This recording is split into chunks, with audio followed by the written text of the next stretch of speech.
Hola, ¿qué tal? En este segundo video vamos a meternos de lleno en el uso del software estadístico.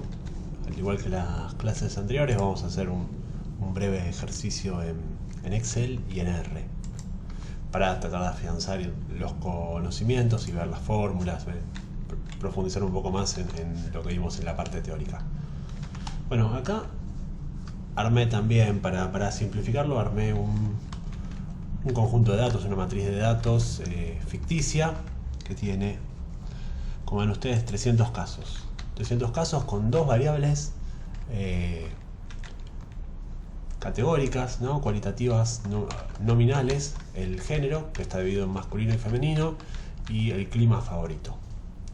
Está dividido en este caso, está en dos categorías, lluvioso o soleado, para hacer algo diferente a el ejemplo que les mostré en la clase. Se hace una tabla de 2x2. No tiene ningún... armé algo así al azar para que ustedes puedan ver, pero no tiene ningún criterio. Está armado al azar. Bueno, lo primero que hice es, sobre este conjunto de datos, armarme las tablas de frecuencias observadas. Esto no es otra cosa que, quizás ustedes conozcan cómo hacerlo con tabla dinámica, ¿no? O sea, ir al menú insertar, tabla dinámica, seleccionan las variables y pueden armar la tabla dinámica y listo, ¿no? Entonces ven acá que tenemos 60 masculino y femenino,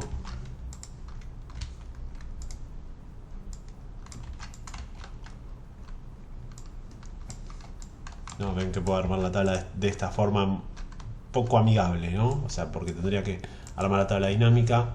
Es bueno para explorar los datos, para ir cambiando las cosas, pero luego si estamos trabajando con datos no es muy cómodo, porque las tenemos que copiar y pegar en una parte aparte, darle el formato, entonces no es muy amigable.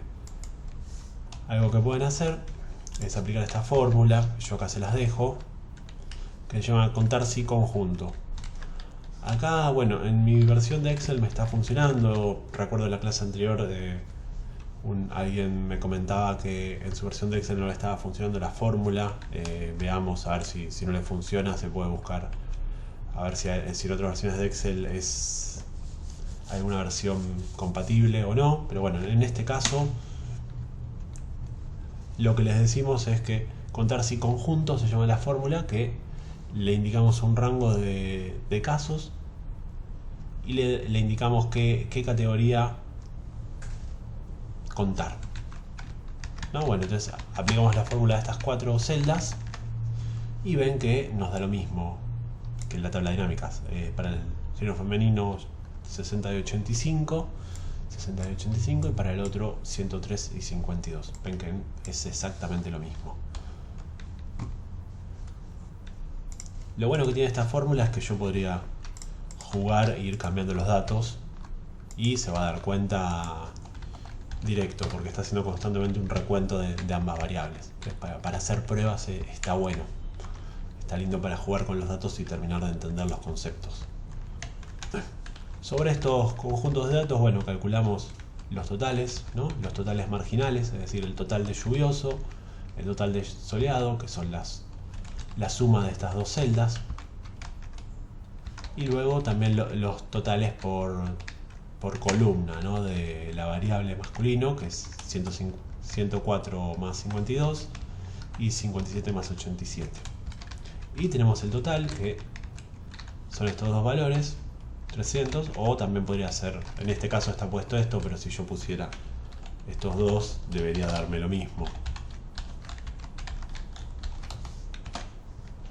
Entonces ahí tenemos las frecuencias observadas.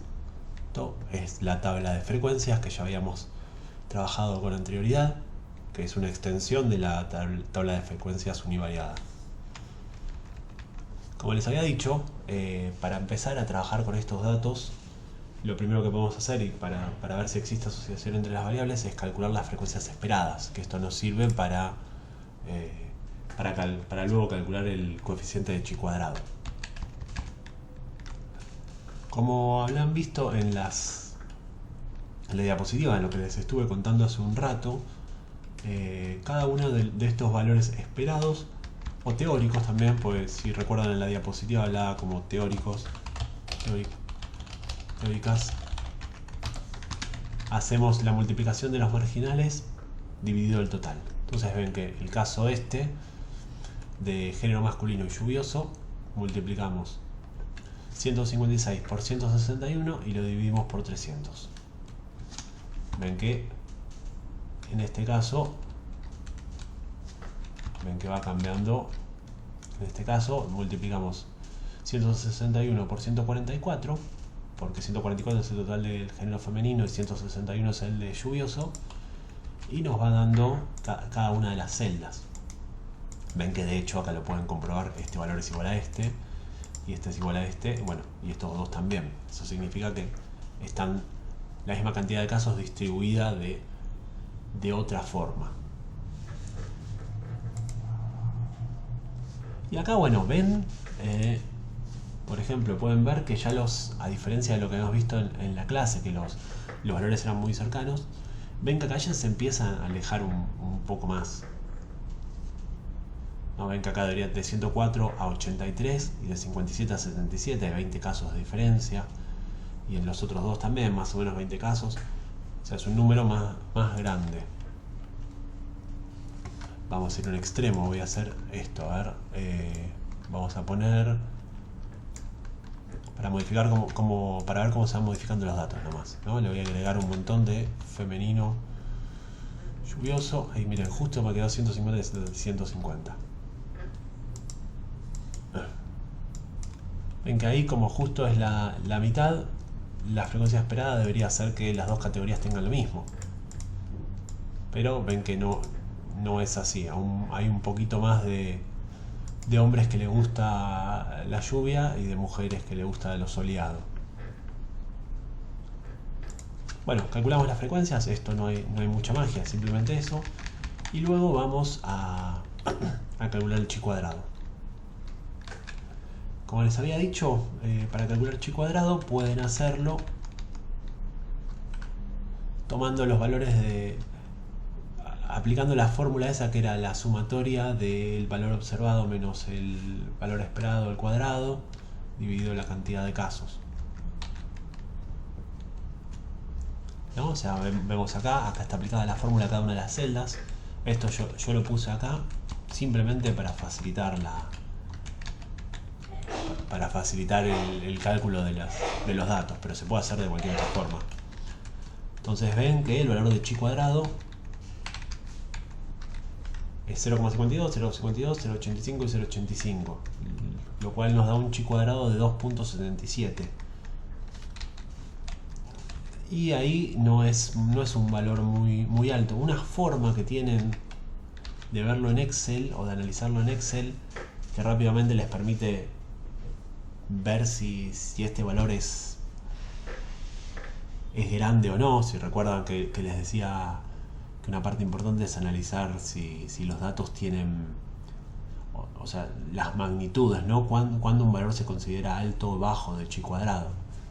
Y les mostraba lo de la parte de la tabla estadística, que ustedes tendrían que ver la tabla estadística y según los grados de libertad ver cuál es el valor umbral y si esto está por encima de ese valor. Bueno, toda esa parte lo pueden ver fácilmente en Excel utilizando esta prueba, que es la prueba de chi cuadrado, que toma los dos valores de las dos tablas y me devuelve un valor P, que el valor P es la probabilidad. En realidad no es la probabilidad, perdón, es el valor P, es el valor a partir, es la certeza con la que puedo hacer esta afirmación de que existe asociación entre las variables. En este caso se toma como referencia el valor 0,05, y si chi cuadrado es superior a 0,5, a 0,05 decimos que no hay asociación. En cambio, si es más bajo, decimos que sí hay asociación. Esto también tiene que ver con la parte de esta estadística inferencial, con el nivel incertidumbre que manejamos y con todas estas cuestiones más de estadística inferencial. No, perdón, se me cayó la conexión, así que retomo el video, perdón si queda cortado. Como les decía, nosotros tenemos este valor que nos da la prueba de chi cuadrado y tenemos un valor de referencia que vamos a utilizar el valor más normal, que es 0,05, que es el nivel de incertidumbre o el nivel de confianza que manejamos para nuestros datos. Si el valor de la prueba de chi cuadrado me da superior a este número, descartamos la asociación. Si me da por debajo, podemos decir que sí hay asociación. Es como un estándar. En este caso vemos que nos da muy bajo, entonces podemos decir que no hay asociación entre las variables. Si manejamos el valor C, ven que el valor C, que es el coeficiente de contingencia, que acá también, bueno, les dejo la fórmula, que como les decía es la raíz de chi cuadrado dividido el total de casos más chi cuadrado. Ven que me da muy bajito. Lo mismo con el coeficiente de Kramer, que también la fórmula es la raíz de chi cuadrado dividido 300, que es el total, dividido n, ¿no? el mínimo entre las filas y las columnas, que en este caso, como es 2, me da 1. Bueno, estas son las fórmulas que pueden llegar a utilizar para esto. Lo interesante de estos casos, ven que acá me da muy bajo porque está muy cercano a estos valores. Ven que acá está bastante cerca, es lo que les decía en el ejemplo que les mostré antes durante la clase, que apenas había en un caso daba 4 y en otro 3,6, en otro daba 5 y 5,4, eran muy cercanos. Acá ya, como son valores más grandes, se empiezan a separar, pero se separan poco. Fíjense que entre el 93, o sea, entre el 100 hay 7 más en este caso y 7 menos en este caso, es poquito. Pero imagínense, entonces es coherente que no nos dé que existe asociación. Imagínense, vamos a modificar adrede estos datos. Vamos a pasar muchas de estas personas que les gusta lluvioso a que sean del género masculino, ¿no? Lo vamos a ir pasando de a poquito. ¿Ven? Acá ya lo cambié, le agregué apenas 5 personas con respecto al total, y acá ya el valor de referencia me empieza a dar significativo. Ven que queda por debajo del 0,5. Y acá, bueno, la diferencia ya empieza a ser de 10, casi de 10 casos. Entonces, igualmente estamos en un umbral chiquito. Ven que el coeficiente de contingencia y la B de Kramer nos dan valores muy chiquitos. O sea, 0,12, lo que son asociaciones muy débiles. Miren, ¿qué hacemos? Le ponemos 10 casos más. Ahí ya el valor de referencia se alejó un montón del 0,05. Ven que está 0,002. El valor de chi cuadrado empieza a crecer, crece bastante. Sin embargo, bueno, acá los coeficientes crecen, pero no crece tanto, porque tampoco es una relación que tenga una fuerza tan marcada. Vamos a sumarle 10 casitos más. 15 más. Ven que ahí estos valores se empiezan a alejar cada vez más, el chi cuadrado crece, el valor P de referencia empieza a ser cada vez más chiquito, lo cual nos indica que la relación empieza a ser más fuerte, y la C y la B de Kramer empiezan a crecer cada vez más. Vamos a poner un caso extremo, vamos a subir un poquito más. Ahí tenemos 47, 50, 20 casos más, ¿no? Acá serían 20 casos más. Ven que está en 35 y 37, sube. Acá ya el valor este tiene tantos ceros por delante que ya nos aparece como si fuera 0. Entonces acá la relación ya empieza a ser, se empieza a acercar a 0,4, lo que indica que es bastante fuerte. Y acá, bueno, les dejé también este cálculo del coeficiente lambda que plantea esta asimetría, ¿no? En el que existe una variable es dependiente y la otra independiente. Hagamos el supuesto de que el género determina el clima favorito. Entonces, siguiendo la misma lógica que usamos en la clase, definimos cuál es el clima favorito de todos. Vemos que el que tiene más categorías es el lluvioso. Entonces ponemos 186 y restamos el total de casos menos 186. Entonces, si a todos le asignáramos, si dijéramos que a todos les gusta la lluvia, erraríamos solo 114 veces. Luego hacemos esta agrupación por cada una de las categorías, ¿no? Para el clima más gustado para los del género masculino es lluvioso. Entonces ponemos 150, como tienen 186 es... Perdón, como tienen 200 es 150 menos... O sea, 200 menos 150. Y en el caso del género femenino, el clima más gustado es el soleado. Hay 64 personas que les gusta el clima soleado y 36 que no. Entonces sumamos estos errores. Esto se lo digo ahora rápido, después ya tienen la clase y vean en detalle las fórmulas. Y acá hacen esta resta que les contaba en la clase y ahí obtienen el valor lambda. Ven que el valor lambda es 0,24. O sea, conociendo el género podríamos reducir en 0,24 el error de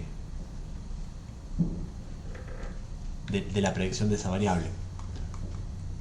Vayámonos a los casos extremos. Yo acá les agregué dos casos a manos, uno donde hay asociación perfecta y otro donde hay independencia estadística. La asociación perfecta sería que a todos los hombres les guste la lluvia, a todas las mujeres les guste el clima soleado, ¿no? En un mundo súper separado. Entonces, ahí tendríamos, bueno, estas son las frecuencias observadas. Las frecuencias esperadas implicaría que haya 75 casos en cada categoría, ¿no? O sea, la multiplicación de 150 por 150 dividido 300 nos da 75 en cada una. O sea, esto sería la independencia estadística. Y vemos que, bueno, está totalmente alejado de esos valores. Cuando hacemos la fórmula esta para calcular chi cuadrado, vemos que el valor de diferencia es de 75 y si calculamos un chi cuadrado nos da 300. Con un valor chi cuadrado de P súper bajo, que ya ni se alcanza a ver, tiene muchísimos ceros, y un coeficiente de contingencia de 0,77. Acá no sé si recuerdan que les comentaba que lo que tenía el coeficiente de contingencia que nunca daba 1. O sea, en este caso, para tablas de 2×2, el coeficiente máximo es 0,77. Si tenemos tablas de más categorías va subiendo, pero nunca alcanza al 1. Para eso estaba la B de Kramer, que me podía solucionar eso porque llegaba hasta, fluctuaba entre 0 y 1, y ven que en este caso de asociación perfecta me termina dando 1, exactamente 1. Y miren qué interesante el lambda. ¿No? Supongamos nuevamente que el género determina el clima favorito. Entonces esta fórmula nos termina dando, bueno, 150, la cantidad de veces que arriba 150. Esto sería así: si a todos le asignamos la categoría más frecuente, en este caso justo comparten valores, pero sea cual sea, acertaríamos 150 y erraríamos 150. Pero si además al género masculino le asignáramos su categoría más frecuente, erraríamos 0 veces, y lo mismo con el femenino. Entonces eso nos termina dando un lambda de 1. Entonces se redujo el error en 1, ¿no? En su totalidad. Es decir, que conociendo el género de las personas podemos saber su clima favorito. Así se tendría que leer. Y el caso de independencia estadística, ¿no? Donde todo debería darme 0. Ahí vemos que las frecuencias observadas son 75, 75, 75, 75. Las esperadas coinciden, entonces todo me va a dar 0. Ven, 0, me da un chi cuadrado de 0. Entonces ya el chi cuadrado de 0, ven que este valor que fluctúa entre 0 y 1 está exactamente en 1, lo cual nos indica que no hay ningún tipo de asociación. El coeficiente C nos da 0, la B de Kramer también nos da 0. y lambda también nos da 0. Entonces ahí es el caso más extremo. Imagínense, lo voy a cambiar en 1. 74 y acá ponemos 74, 76 para que no quede tan en 0. O le ponemos así. Ven que también el número es muy chiquitito, o sea, es casi ínfimo. Bueno, esos son como los distintos escenarios. Estos son los distintos escenarios, ¿no? O sea, tienen estos casos utópicos de asociación perfecta e independencia estadística, donde con los distintos valores que fuimos estudiando a lo largo de la clase podemos ver cómo van fluctuando. Y después un ejemplo más real, que no es tan claro, donde las categorías se distribuyen de forma más mezcladita, y entonces ahí ya empieza a ser necesario el uso de estos test estadísticos para identificar si hay asociaciones o no. No, por ejemplo, en estos dos casos, si nosotros vemos los números, ya nos damos cuenta que hay asociación perfecta e independencia estadística. Pero lo que fuimos viendo en la clase, si nosotros tenemos estos números, ¿hasta qué punto hay? ¿Cómo sabemos si realmente hay una asociación o los datos nos están mostrando algo, o nos estamos confundiendo solo por tomar los valores de los datos? ¿No? Bueno, entonces con este Excel ustedes tienen la posibilidad de jugar con todo esto, ir modificando las variables y ver cómo va fluctuando, tratar de encontrar los límites donde una categoría puede cambiar o no. Y eso es todo la parte de Excel. Después esto mismo les quería mostrar en R. Segundito.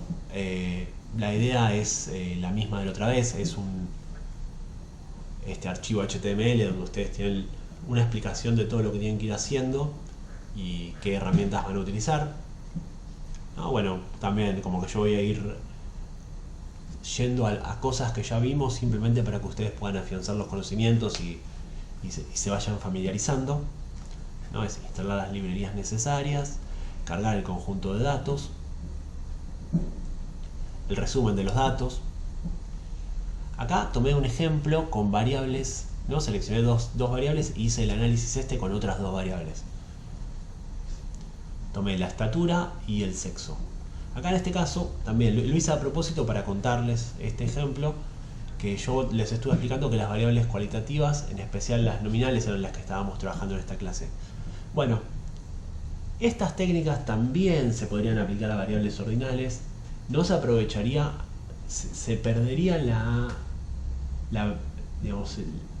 la complejidad adicional que tienen las variables ordinales, ¿no? Porque este tema de ordenar las categorías me puede brindar información adicional para el análisis, pero todas las técnicas que vimos se podrían usar para variables ordinales. No es lo mejor, porque hay otras técnicas que yo no se las quise dar ahora para no llenarlos de un montón de cosas que son parecidas, pero bueno, sepan que existen y en algunos casos funcionan un poquito mejor. Acá para este ejercicio yo a propósito les puse una ordinal para hacer también este ejercicio y ver qué se pueden utilizar.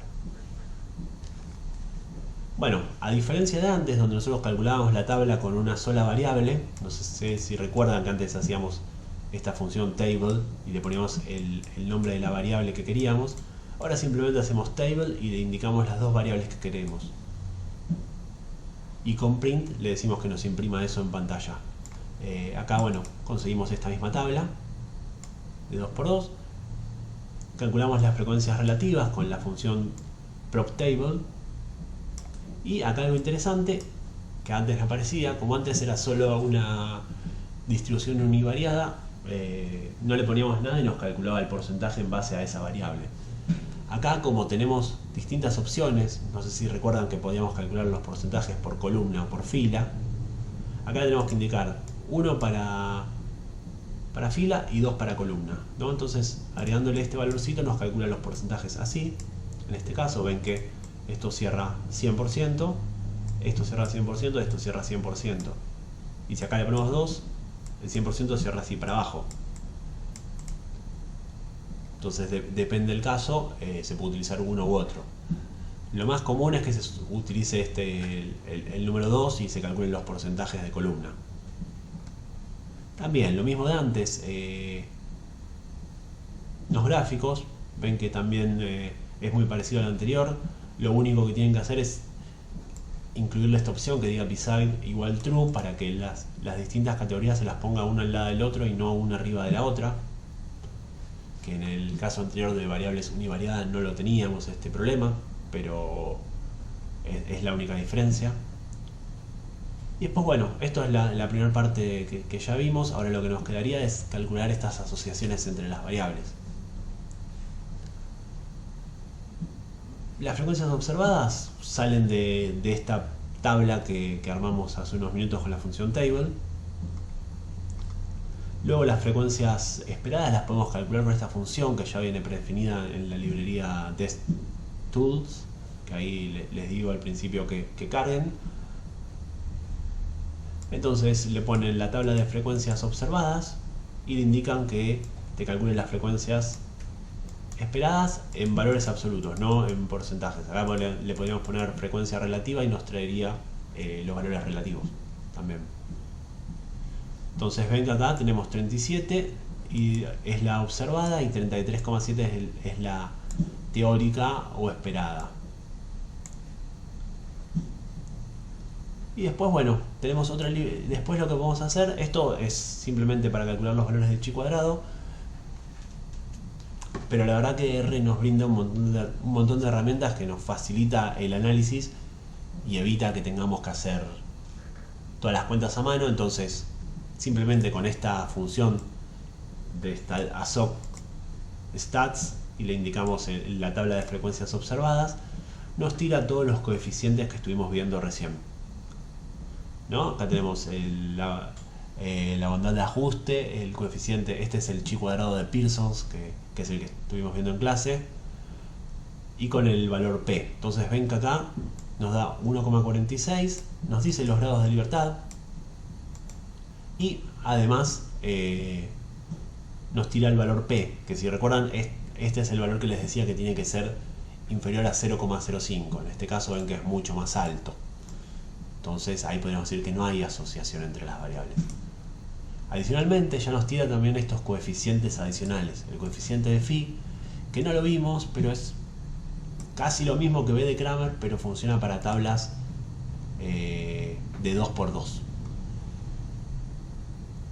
¿No? Solamente en esos casos. Y el coeficiente de contingencia y el coeficiente B de Kramer, que son los dos que vimos en esta clase. Entonces ahí simplemente con esta función, o sea calculando la frecuencia de tablas, y con esta función nosotros tendríamos toda la info que en el Excel tenemos que calcular con estas fórmulas, ¿no? Ven que es bastante más rápido y amigable, y aparte nos lo arma así en una tablita. Y después también podríamos aplicar estas funciones de lambda, ¿no? Que era el coeficiente lambda este que les mostraba. Entonces le podemos indicar que lo haga tanto por fila como por columna, y ahí nos va a dar el valor este de acá abajo, ¿no? Es así. Entonces así con estas pocas líneas de comando podemos obtener los resultados que queremos. Ahí ven que en estos casos ya R empieza a ser más sencillo para el análisis. De hecho, acá yo vuelvo a la versión anterior. Denme un segundito. Esto también R me brinda la posibilidad de trabajar con los datos agregados, ¿no? Si yo no cuento con la tabla original con toda la información, y si apenas tengo la tabla resultante, tengo esto, si nosotros tuviéramos solamente esto, también podríamos calcular todo de manera directa. En ese caso, lo que tenemos que hacer es ingresar esa tabla como un input con esta función. Esto no tiene mucho secreto, es ingresar con esta función input el texto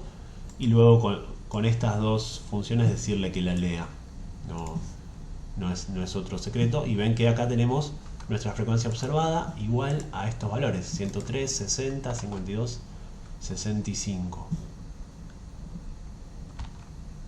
62, 85, perdón.